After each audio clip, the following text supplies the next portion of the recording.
Bueno,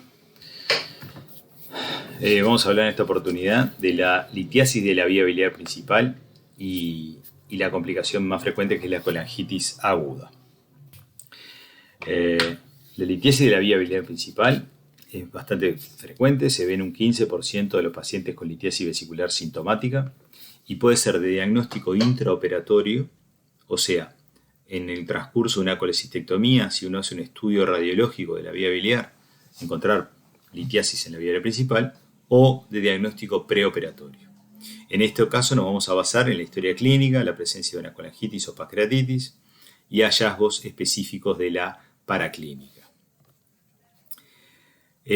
Los hallazgos paraclínicos que nos deben de hacer pensar en la presencia de litiasis en la vía biliar principal, vamos a ver que hay signos directos, o sea que la ecografía logra ver el cálculo en el colédoco, y signos indirectos, que son la dilatación de la vía biliar principal y la presencia de cálculos pequeños en la vesícula, porque son los que migran.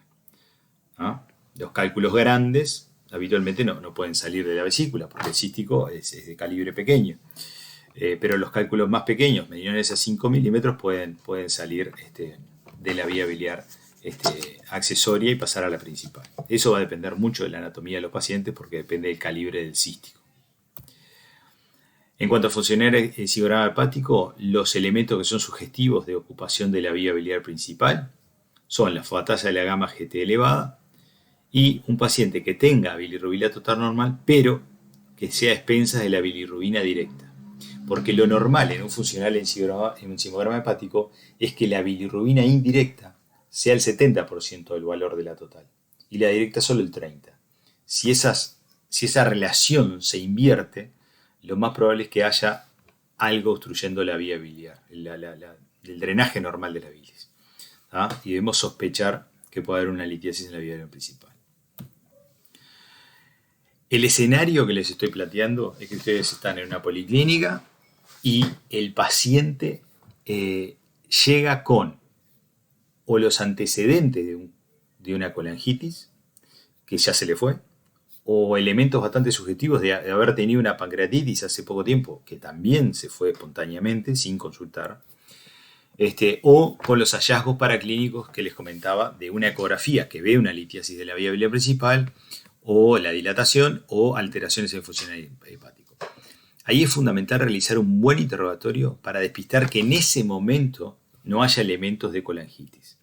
Y si uno despista que en ese momento no hay elementos de colangitis, bueno, estamos frente a un paciente que probablemente o seguramente tiene una litiasis de la vía biliar principal, pero que no tiene síntomas.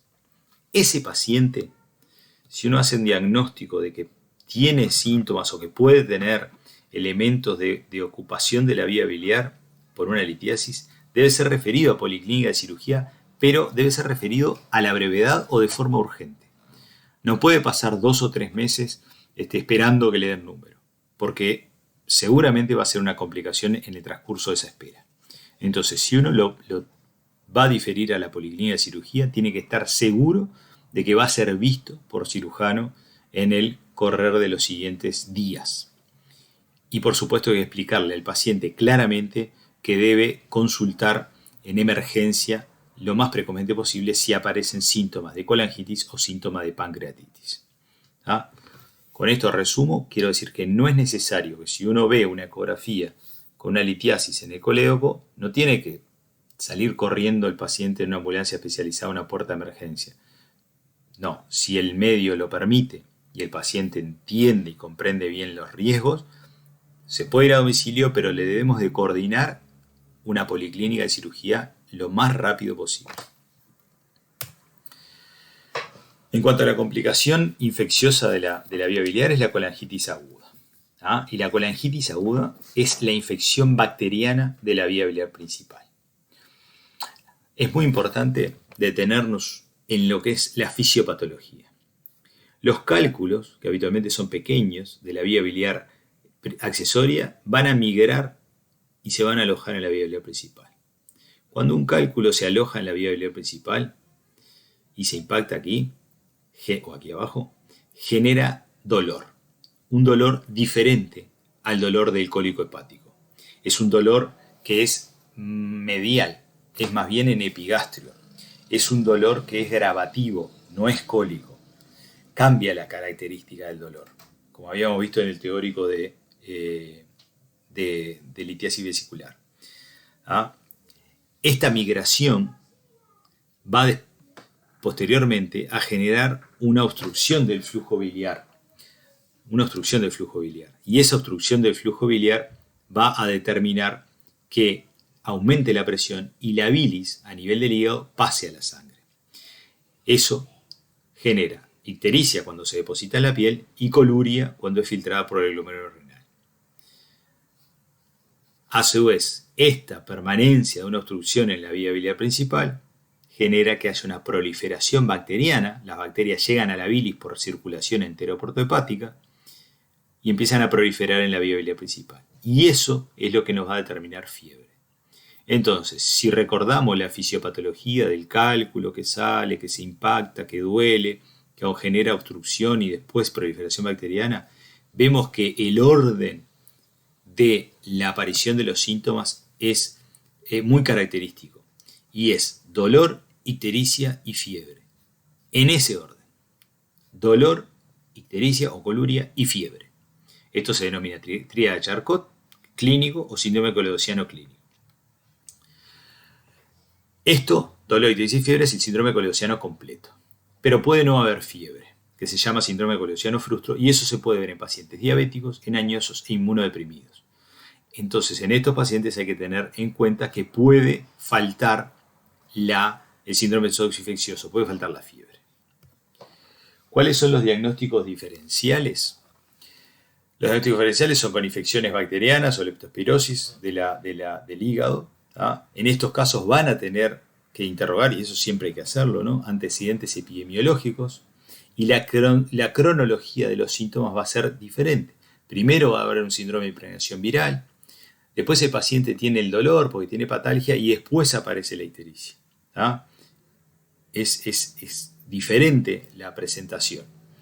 Otro diagnóstico diferencial puede ser la descompensación hepatocítica. Bueno, en este caso tenemos pacientes con antecedentes de alcoholismo moderado o intenso y elementos clínicos de insuficiencia hepatocítica crónica. Y el otro cuadro típico de diagnóstico diferencial es un paciente con sepsis e insuficiencia hepática aguda. Esto a veces es complejo de diferenciar de lo que es una colangitis séptica, pero bueno, son ambos dos cuadros graves y hay que evaluar la cronología clínica evolutiva, porque habitualmente se da en un contexto de una sepsis por otra cosa que aparece la insuficiencia hepática. Pero esto es bastante difícil a veces diferenciar de lo que es la colangitis grave. Cuando uno analiza un funcional del síndrome hepático, ya lo vimos en el otro teórico anterior, estos son los elementos que tienen que analizar. La bilirrubina total, con los dos componentes, la directa y la indirecta, la fosfatasa alcalina y la gamma GT, nos van a hablar de obstrucción. La TGO y TGP son enzimas que nos hablan de lesión. Y la albúmina nos va a hablar de la función hepática. Cuando uno tiene aumento de la bilirrubina total a expensas de la bilirrubina directa, fosfatasa alcalina elevada y gamma GT, estamos hablando de una obstrucción. Y esto es lo que se ve alterado cuando cuando un paciente presenta una colangitis aguda. En cuanto a las imágenes, por supuesto, y como toda patología biliar, el examen fundamental es la ecografía de abdomen. Ya lo vimos y nos detuvimos en sus características en el teórico de colecistitis. Eventualmente, si quedan dudas o por algún motivo no se puede realizar una ecografía, se puede realizar una tomografía. Pero ante la necesidad realmente de aumentar o mejorar las imágenes que nos presenta la ecografía, el examen de mejor resolución para valorar la presencia de la vía biliar principal, de litiasis en la vía biliar principal, es la colangioresonancia magnética. Si existen dudas diagnósticas, se pueden solicitar en la evolución. Pero los diagnósticos, para hacer diagnóstico por imagen, primero que nada la ecografía, eventualmente una tomografía, y si quedan dudas, el mejor examen es la resonancia. Por supuesto, la resonancia no está disponible en todos lados y es mucho más costosa que los otros exámenes. Como ya vimos, la ecografía es de bajo costo, es inocua, son solo ecos. Lo único que puede molestarle al paciente es la presión del traductor. Tiene buena sensibilidad, muy buena sensibilidad para ver la vesícula, para ver el parénquima hepático, o sea, para valorar la etiología de la colangitis. Y puede valorar elementos de obstrucción biliar, como dijimos, la presencia de litiasis en la luz de la vía biliar principal o la dilatación, que son signos indirectos. Pero me quiero detener específicamente en la colangioresonancia. La colangioresonancia utiliza los campos magnéticos y ondas de radio para crear imágenes digitales. Estos son elementos, y eso nos va a dar reconstrucciones en 3 dimensiones que son muy claras de ver, y no utiliza radiación ionizante. Esto es un estudio que se hizo acá en el Hospital de Clínicas. Hay elementos que hay que saber de la colangioresonancia y hay que preguntar al paciente si tiene alguno de estos elementos, porque el resonador es un gran imán. Todo lo que tenga metal, en algunos casos no se puede hacer resonancias en pacientes que tengan marcapaso o cardiodefibriladores, o algunas prótesis vasculares o algunas prótesis de cadera. Hay que valorar que el paciente no tenga nada de esto porque hay casos donde se contraindica, y hay que tener muchas precauciones con el paciente que tenga insuficiencia renal porque se le inyecta un medio de contraste y esto puede perjudicar la función renal, más en un paciente que tiene una colangitis, que como vimos la bilirrubina directa se filtra en el glomérulo renal y cuando la bilirrubina está muy alta afecta la función renal y es un elemento de gravedad. Y otro problema que no es menor es si el paciente, que debemos preguntarle si el paciente tiene claustrofobia, porque a veces estar metido en este tubo a los pacientes, la resonancia dura un tiempo largo y tienen que estar quietos, metidos en ese tubo. El ruido del resonador es muy particular y los pacientes que tienen claustrofobia no lo toleran y en ese caso hay que coordinarlo con un anestesista. Nos va a brindar cortes sagitales o cortes axiales y después reconstrucciones en 3 dimensiones donde se logra ver la vía biliar accesoria y la vía biliar principal como si fuera en un libro de anatomía con su contenido. Ahí vemos que los cortes axiales son los similares, muy parecidos a lo que se ven en la tomografía, son los cortes habituales que estamos habituados a ver, donde uno ve la vía biliar principal, que es esto que está aquí, ve la vía biliar accesoria y acá se puede ver lo que es el colédoco que tiene un contenido inhomogéneo en su interior. Acá capaz que no les queda muy clara en la imagen, pero bueno, en un corte sagital vemos cómo donde está el colédoco, debería estar el colédoco, tenemos esta imagen gruesa con mucho contenido adentro, y en una reconstrucción en 3 dimensiones, donde se sustrae la imagen del hígado, se puede ver la vesícula, esto es el duodeno, y lo que queda aquí es la vía biliar principal, intrahepática no muy dilatada, pero la extrahepática la vemos que está muy dilatada y llena de litiasis de múltiple de variable característica. Y esto que se ve aquí es el conducto virsum, que es el conducto pancreático. Es importante definir si la colangitis aguda es simple o es séptica. Esto es fundamental. Y hay que recordar siempre que la colangitis aguda puede ser una colangitis séptica o se puede transformar en las próximas horas en una colangitis séptica. Y esto siempre que hay sepsis aumenta la mortalidad del cuadro clínico. Lo clásico, lo característico, van a leer los libros de semiología viejos, es la presencia de la penta de Reynolds, que es la colangitis, más insuficiencia renal y alteraciones neurológicas. O sea, dolor, ictericia y fiebre, más insuficiencia renal y alteraciones neurológicas. Eso habla de colangitis séptica. Es un poco un diagnóstico muy clínico y tal vez un poco obsoleto. Ahora más bien es la presencia de una colangitis más disfunción multiorgánica o la presencia de shock. Pero lo que es importante es que ante un cuadro de colangitis aguda debemos estar siempre pensando en que son cuadros que pueden evolucionar a cuadros más graves y que puede llegar a ser un cuadro grave en las próximas horas. Es importante tener claro que la colangitis puede ser algo grave.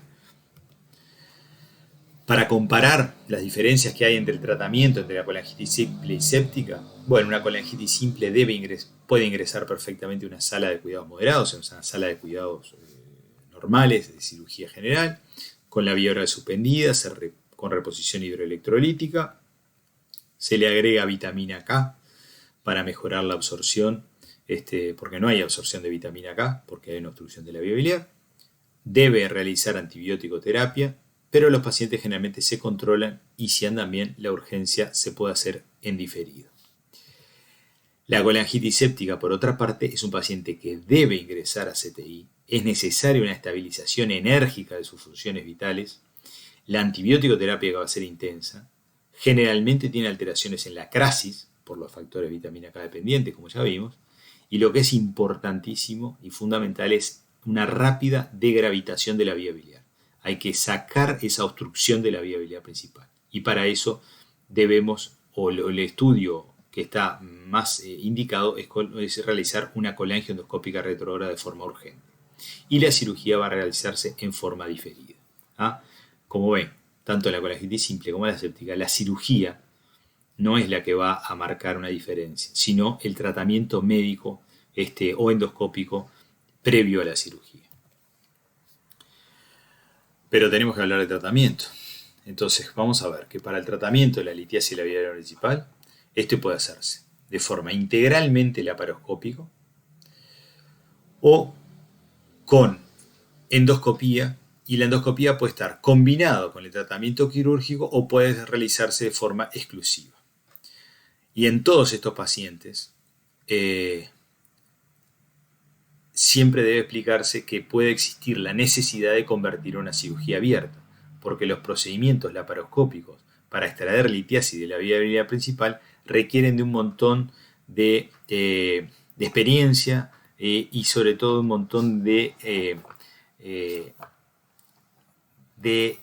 aparatos y de instrumental específico para la manipulación de la litiasis. ¿tá? No se puede realizar en cualquier lugar y muchas veces es necesario realizar la cirugía de forma tradicional. Me detengo en el tratamiento combinado porque es importante que quede claro que se puede hacer en cualquier orden. Se puede hacer primero la colangioendoscópica retrógrada, o sea, la endoscopía, y después la cirugía. O se puede realizar la cirugía, y si no se puede resolver, realizar luego la colangioendoscópica retrógrada. O en el mismo acto quirúrgico utilizar lo que se llama el método del rendezvous, en francés es encuentro, que es realizar la cirugía y en el mismo momento hacer la endoscopía.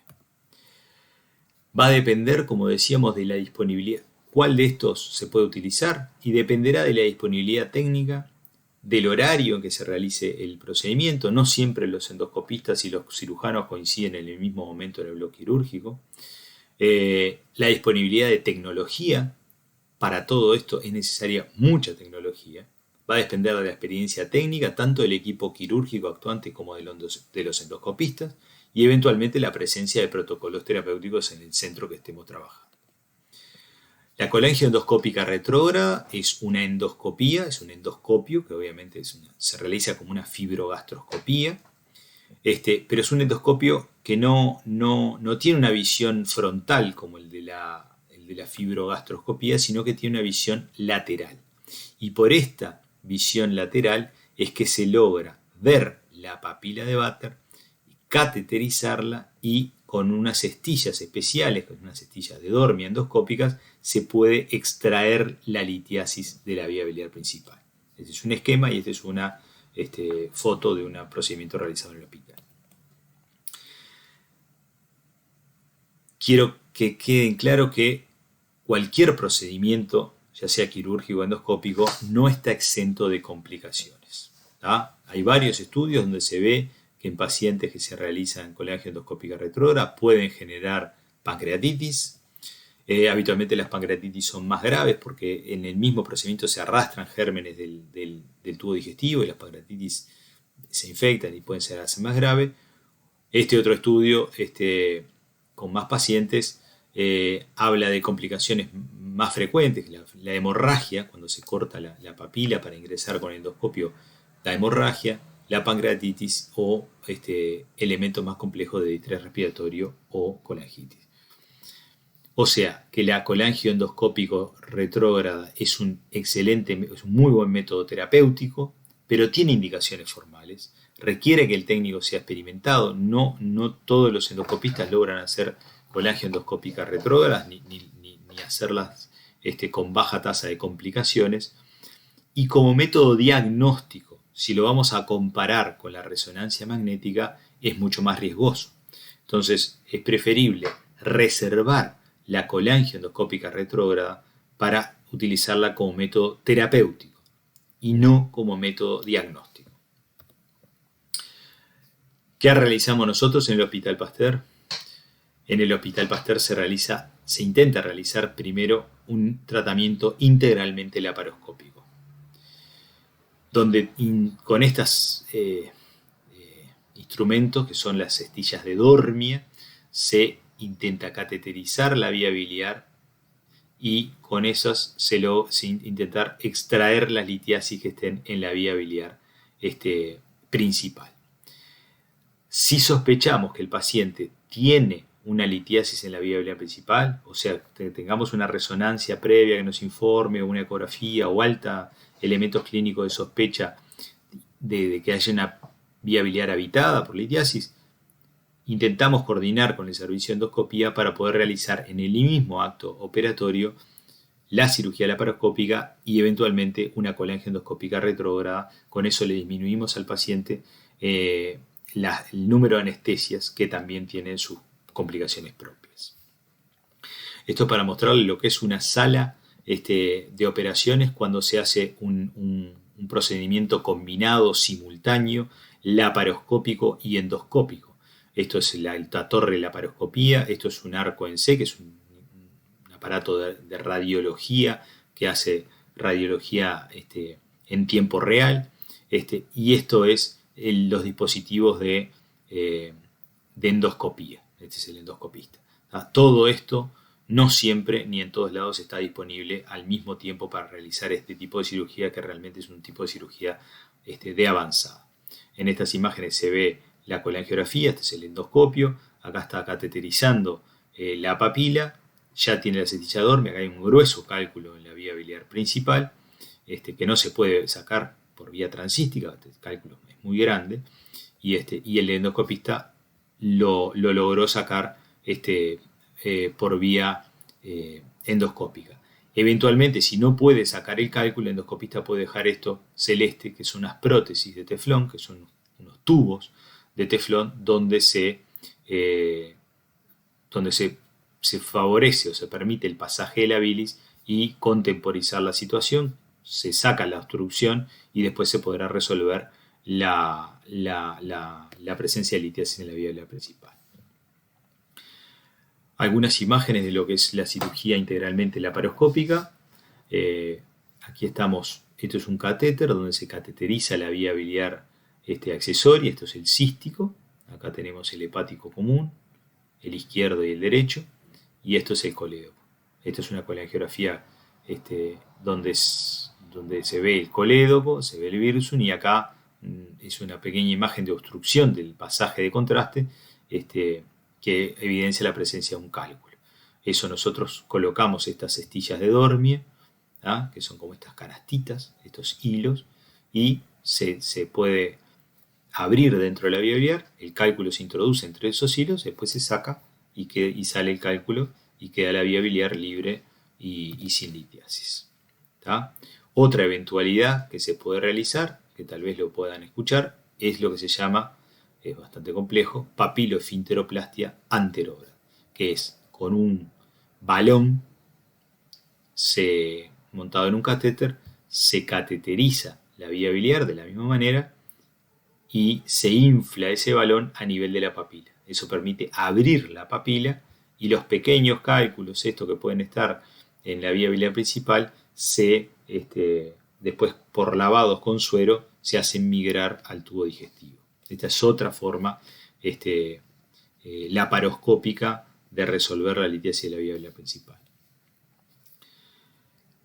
En cuanto a la colecistectomía en un paciente que tiene colangitis, Cuando hacemos eso, la colangiografía, o sea, el método radiológico de diagnóstico que le mostraba, es obligatorio, se debe hacer siempre, y si tiene litiasis en la vía principal, se debe extraer. Eso puede ser, como les decía, por vía transística con cestilla de Dormia, o realizar una papiloplastia anterógrada.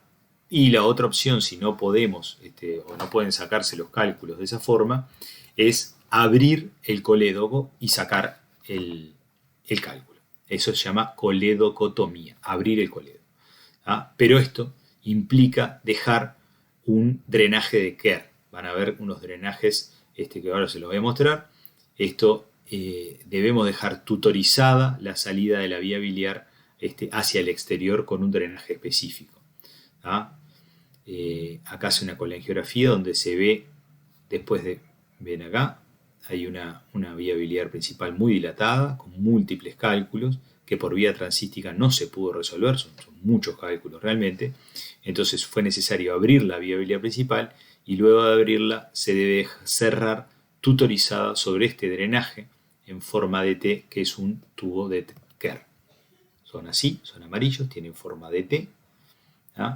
Y cuando uno abre la vía biliar, después se dejan tutorizando la salida de la vía biliar. Este drenaje, si lo ven en un posoperatorio, un paciente operado de la vesícula de la vía biliar, quiere decir, la presencia de este drenaje amarillo saliendo por epigastrio, quiere decir que fue necesario abrir la vía biliar y después cerrarla sobre este tubo de Kerr. Por el tubo de Kerr va a drenar bilis de color dorado, y se va a dejar 21 o a 60 días. Eso depende un poco del abordaje. Si es por vía abierta, o sea, si fue necesario hacer una incisión quirúrgica como una transversa o una incisión subcostal, se deja aproximadamente 21 días, pero si se realiza por vía laparoscópica se deja mucho más días, en algunos casos 60 días, porque las adherencias que se generan a través de este drenaje son mucho menores en la cirugía laparoscópica. Y uno, cuando deja estos drenajes, lo que necesita es que alrededor de ese drenaje se forme un tubo fibroso que conduzca la bilis al exterior cuando este drenaje se saca. No es, en algunos casos muy seleccionados, se puede cerrar la vía biliar, pero es muy riesgoso, porque al cerrar la vía biliar sin el drenaje de Kerr, la vía biliar se puede estenosar. Y si se estenosa la vía biliar, vamos a tener un enorme problema con ese paciente a posterior. Concluyendo, el algoritmo que utilizamos en el Hospital Pasteur: ante una colangitis simple, el paciente ingresa a sala, se suspende la vía oral, se le indica una reposición hidroelectrolítica basal y se realiza una antibiótico-terapia, antiespasmódicos y controles seriados. Si la colangitis remite, el paciente se va a realizar una urgencia de forma diferida. Y ya desde ya les digo que un 75% de las veces la colangitis remite. Si la colangitis persiste, bueno, se puede definir realizar una cirugía con colangiografía intraoperatoria, o eventualmente antes realizar métodos de imágenes complementarios como la colangioresonancia, para ir a la cirugía con una mejor idea anatómica de la vía biliar principal. Y si en algún momento de la estadía hospitalaria agrava la colangitis, se va a tratar como una colangitis séptica.